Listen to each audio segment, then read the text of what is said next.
자, 이번엔 두 번째 시간 같이 수업하도록 해보겠습니다. 교과서는 14페이지고요. 여러분 제가 학교에서 온라인 수업 들어가기 전에 미리 나눠준 학습지, 활동지, 그리고 학습지 이렇게 한꺼번에 꺼내서 교과서랑 같이 함께 참고하시면 되겠습니다. 교실에서 아마 이 부분 앞부분을 수업하신 분도 계실 것 같아서 그 학급 학생들은 조금 빨리 넘어가고 못 들은 학생들은 좀 잘 들어주세요. 일단 저희가 그때 활동지를 학교에서 주지 않았기 때문에 지난 시간에 배웠던 건강 가족의 중요성 이 부분 배웠잖아요. 그리고 우리 설문 조사도 같이 해봤었는데 현재 지금 결혼의 가치관이나 초혼 연령 변화를 통해서 보면 초혼 연령도 자꾸 높아지고 지난번에 우리 여러분들도 이제 결혼에 대한 인식을 설문으로 통해서 이제 했을 때 반드시 해야 된다는 사람은 거의 없었잖아요. 그거에 대한 1번, 2번, 3번 문항입니다. 조건에 맞춰가지고 자신의 생각을 이렇게 적어서 학교 와서 같이 이야기를 나눠보도록 하겠습니다.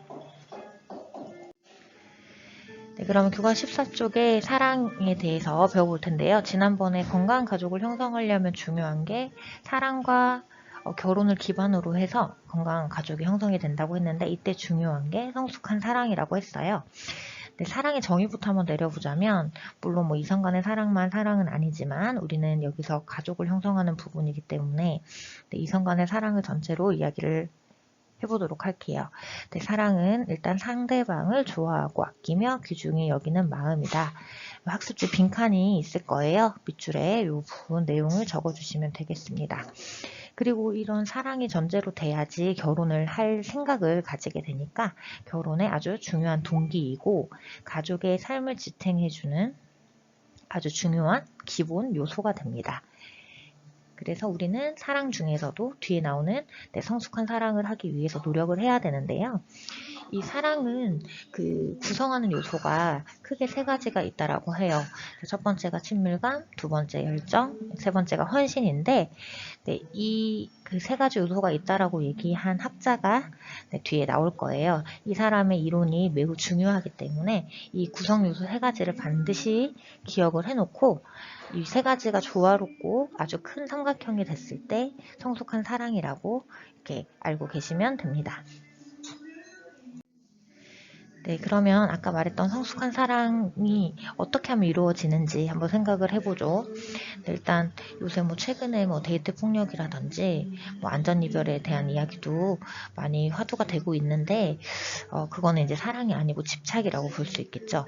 상대방을 독립된 인격체로 존중하고 서로의 감정과 욕구를 배려하고 책임감을 가지는 것이 성숙한 사랑이라고 할 수 있기 때문에 성숙한 사랑을 하기 위해서는 상대방을 있는 그대로 인정해주고 배려를 해주는 그런 것이 반드시 필요하다고 볼 수 있습니다.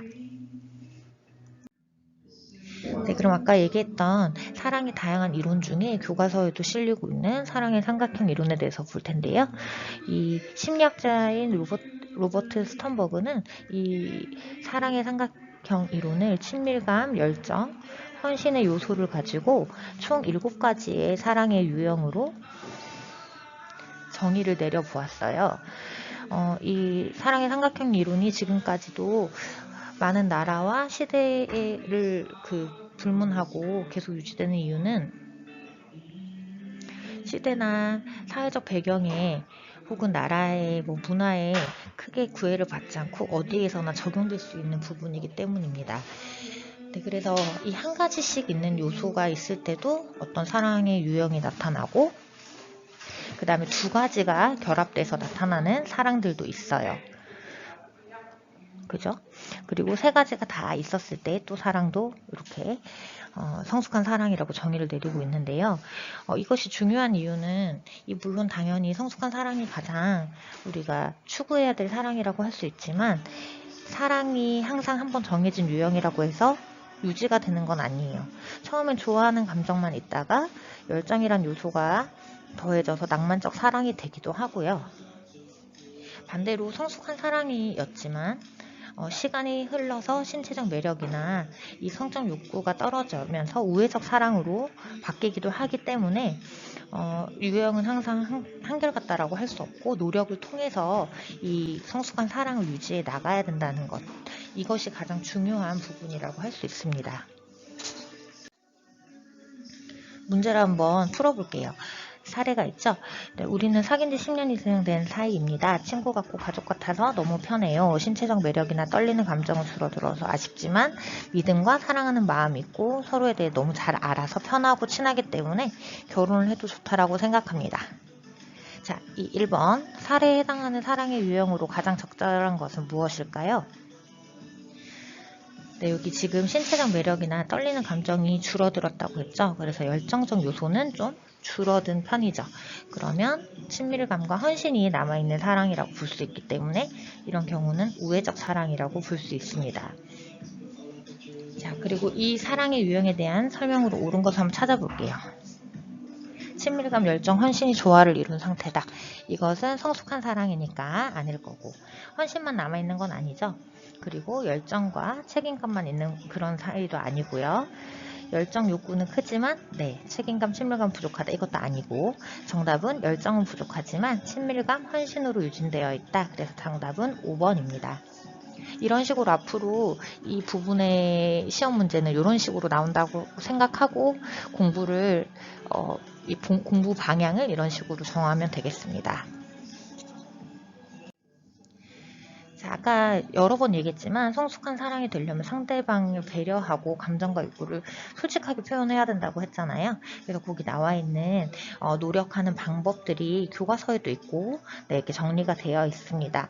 이 부분은 뭐 도덕적인 부분이니까 한번 꼭 읽어보시면 충분히 이해가 될 거라고 생각해서 넘어가도록 하겠습니다.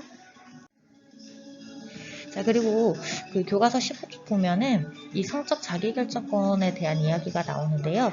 이 성적 행동은 사실 사랑한다면 누구나 표현하는 방식 중에 하나인데 여러분들이 아직 청소년 시기이기 때문에 이 성적 행동을 할 때 그 결과를 생각하면서 신중하게 하라는 이런 이야기가 나오고 있어요. 그래서 이 사랑의 표현 방식이긴 하지만 나만 좋다고 혹은 상대만 좋다라고 해서는 안 된다는 거. 그래서 내가 이런 행동을 할 때 신중하고 책임 있게 행동을 해야 되고 상대방의 의사도 존중하는 태도를 가져야 된다는 것. 이런 의미에서 성적 자기결정권이라는 용어가 최근에 굉장히 중요하게 사용이 되고 있습니다. 자, 그러면 이렇게 성숙한 사랑을 통해서 결혼을 하게 돼서 가족이 이루어지잖아요. 그래서 결혼을 할 수 있는 조건이라든지 의의를 알아보도록 할게요. 자, 교과서는 16페이지고요. 자, 먼저 결혼의 정의를 한번 볼까요? 자, 성숙한 남녀가 애정과 신뢰를 바탕으로 자유의사에 의해서 결합되는 것, 이렇게 나와 있어요. 그래서 우리가 성숙하다라는 의미는 다양한 부분의 요소가 있지만 우리가 외부 사람들은 알 수 없기 때문에 이 법적인 요건에 의해서 결혼이 성립되고 안 하고 이렇게 우리나라 같은 경우는 이루어집니다. 하지만 조금 전에 말했듯이 뭐 정신적인 성숙이라든지 사회적 성숙, 경제적 성숙 같은 경우는 드러나진 않지만 여러분들이 결혼할 상대를 보거나 나를 봤을 때 중요한 요소라고 생각을 하셔야 돼요. 자, 그럼 우리나라 같은 경우는 그 학습지 보면 승인받는다라는 말이 나와 있죠. 이게 괄호가 되어 있고 두 번째는 법적으로 되어 있고, 그죠? 앞에 한 칸 비었어요. 자, 이거 교과서에서 한번 읽고 한번 찾아보겠습니다. 자, 결혼은 일단 사회적으로도 승인을 받아야 되고 법적으로도 승인을 받아야 되죠. 사회적 이렇게 적으시면 되고 사회적으로 승인받기 위해서 하는 것이 결혼식 적어두세요. 그리고 법적으로 승인받기 위해서 하는 게 혼인신고 이렇게 적으시면 돼요. 자, 우리나라 같은 경우는 법률혼주의라는 것을 채택하고 있기 때문에 이 법적 승인이 매우 중요합니다. 물론 결혼식을 해서 사실혼인 것도 이제 어느 정도 법적으로 효력이 있긴 하지만 그거보다 더 중요한 건 혼인신고라는 사실 꼭 기억하시고요. 그렇기 때문에 결혼이 성립 가능한 법적 요건이라는 것이 있는 거예요. 여러분들은 지금 고1이라서 나이가 만 15세인 친구, 16세인 친구 이렇게 있을 텐데 우리나라는 만 16세 이상이 돼야지 결혼이 인정이 돼요. 자, 근데 밑에 미성년자라는 말이 나오죠. 미성년자 기준을 알아야 되는데 만 19세가 되지 않으면 미성년자라고 할 수 있어요. 그래서 성인이 되면 누구의 동의나 뭐 인정 없이도 자기의 자유의사에 결혼을 할 수 있지만 만 18세가 넘었고 만 19세, 그러니까 성년이 되기 전에 요 1년 사이에 있는 사람 중에 결혼을 하고 싶다면 부모님이나 후견인이 동의를 해야지 가능하다는 사실. 그렇기 때문에 이러한 조건이 나오는 겁니다. 또한 근친혼이 아니어야 된다. 혈족이나 인척이 아닌 사람하고 결혼을 할 수가 있는데 이거는 뭐 국가별로 근친이라는 기준이 좀 다 다르기 때문에 우리나라 같은 경우는 8촌까지는 결혼을 못하게 되어 있어요. 90년대 이전까지는 동성 동본도 결혼을 못하게 되어 있는데 최근에 많이 바뀌어서 8촌까지는 8촌이 넘으면 인정을 해주고 있기는 합니다. 그리고 중혼, 중복 결혼이 안 되고요. 일부 다처나 일처 자부 이런 결혼 안 되고 반드시 혼인신고를 해야 이제 법적으로 인정을 받게 되고 우리나라는 특히 동성 결혼은 성별이 같은 사람의 결혼을 인정을 하지 않고 있는 그런 나라입니다. 문제 한번 풀어볼게요. 자, 법적으로 결혼이 가능한 경우를 모두 골라라. 자, 1. 근친혼이지만 부모님께서 결혼에 동의를 하셨다. 근친혼은 안 된다고 했기 때문에 이거는 불가능하고, 자, 2번 만 16세인 남녀가 결혼을 하자고 하여 부모님도 동의를 하였다. 자, 만 16세이기 때문에 이것도 틀렸죠. 자, 개인 사정으로 혼인신고를 하였으나 결혼식을 하지 않았다. 자, 우리는 법률 혼주의이기 때문에 결혼식을 하지 않아도 이거는 결혼으로 인정을 받고 있는 것이기 때문에 3번은 법적으로 결혼이 가능한 경우입니다. 부모님께서 반대를 하시지만 만 20세인 남녀가 결혼을 하려고 한다. 근데 이거 가능한 거죠? 성인이기 때문에 누구의 반대가 있어도 결혼은 가능합니다. 자, 5번 결혼을 약속한 상대방이 이미 법적으로 배우자가 있는 상태이다. 이건 중혼에 해당되기 때문에 결혼이 되지 않습니다. 그래서 정답은 3번과 4번입니다. 자, 그러면 이제 이렇게 결혼을 했었을 때 우리 개인적으로는 어떤 의미가 있고 사회적으로 어떤 의미가 있는지 한번 같이 보도록 하겠습니다.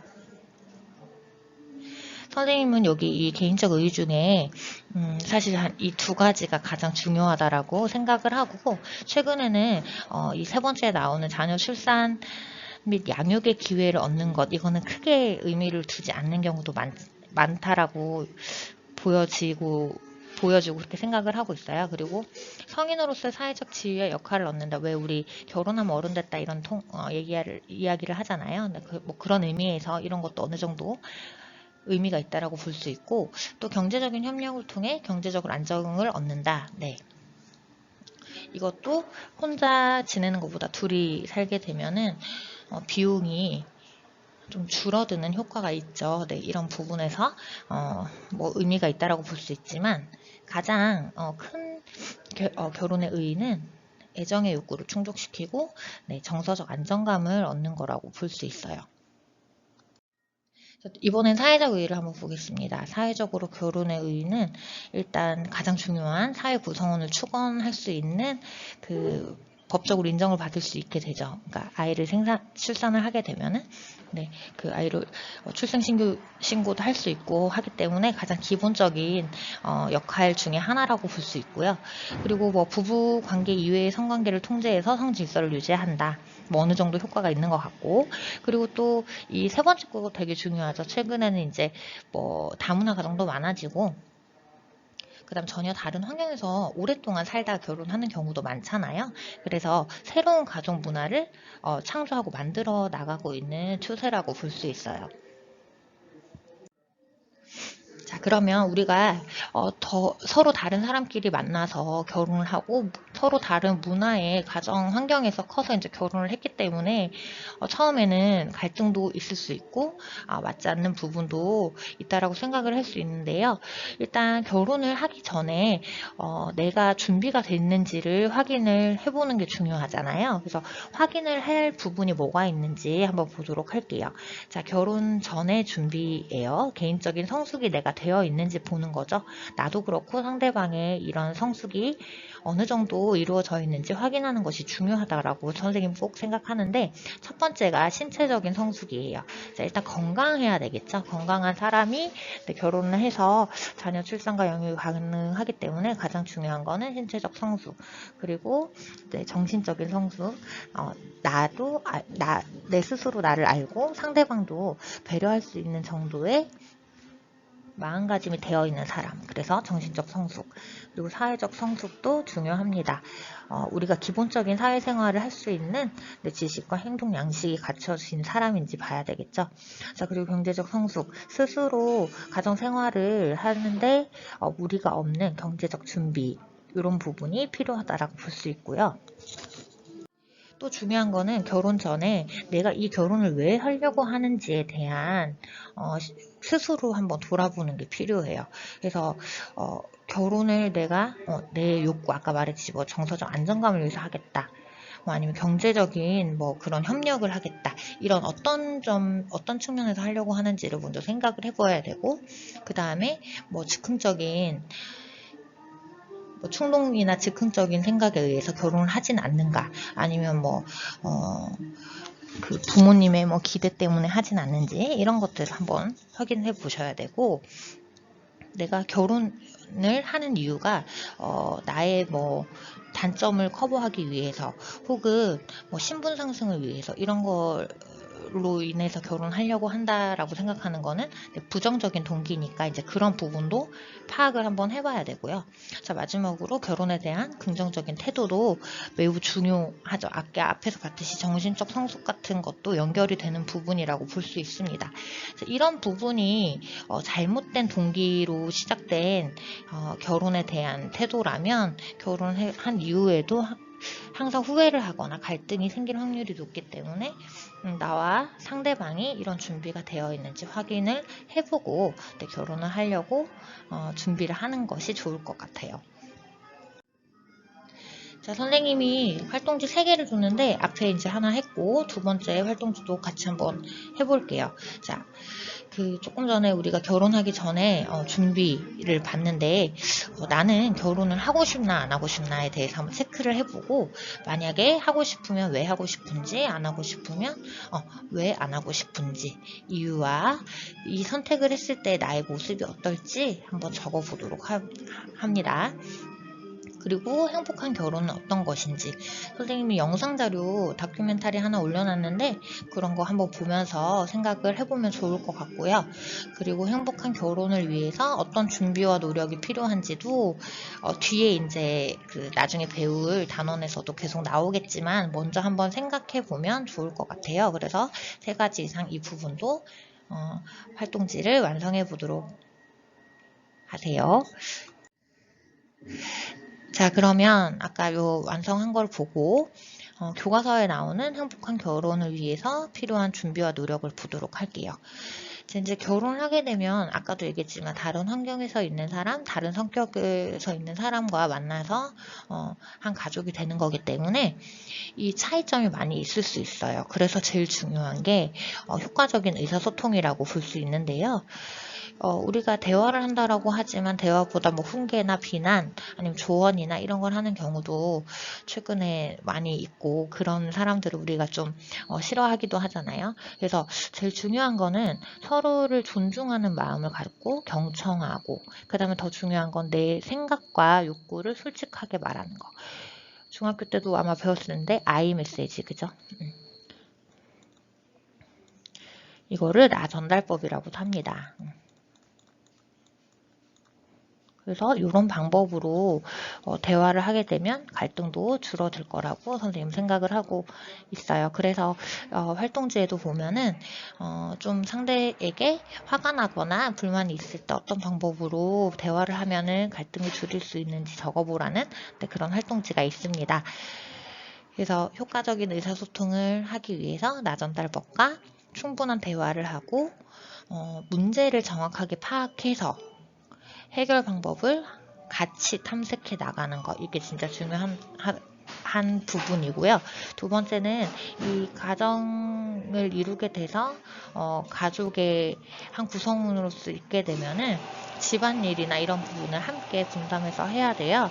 그래서 과거에 뭐 가부장적인 시대에는 보면 뭐 아내는 집안일, 남편은 무조건 뭐 돈을 벌어오고 뭐 이런 식으로 했는데 요새는 그런 건 아니잖아요. 그래서 서로의 역할을 이해하고 서로 양성평등한 관계를 기초로 역할 분담을 하는 것. 그리고 너랑 나랑 딱 절반씩 나누자 이런 것보다는 유연한 자세를 가지고 상황에 맞게끔 혹은 잘하는 부분을 본인이 하고 서로 이제 커버를 해주는 이런 방법으로 역할을 분담을 하게 된다면 결혼 생활이 행복하게 유지가 될 수 있을 거라고 생각합니다. 자, 그럼 앞서서 말한 것처럼 활동지 3번 같이 한번 해보시고요. 여기 나오는 것처럼 기본적으로 단계가 나와 있어요. 갈등 해결을 하기 위한 바람직한 의사소통에서 있는 그대로 관찰하고 말하기, 그 다음 내 느낌을 명확하게 표현하기, 그 다음에 내가 원하는 것을 내 가치관과 생각을 이제 표현을 하는 거죠. 그 다음에 바라는 것을 부탁하기 방법으로 이 사례 2가지 활동지를 완성해서 학교에서 한번 발표를 해보도록 하겠습니다. 자, 이번 주는 요 수업을 듣고요. 그 다음에 다큐멘터리 하나를 보고 그렇게 해가지고 한 차시씩 수업을 하고 오시면 되겠습니다. 활동지를 꼭 해오도록 하세요. 다음 주에 학교에서 검사하도록 하겠습니다. 고생하셨습니다.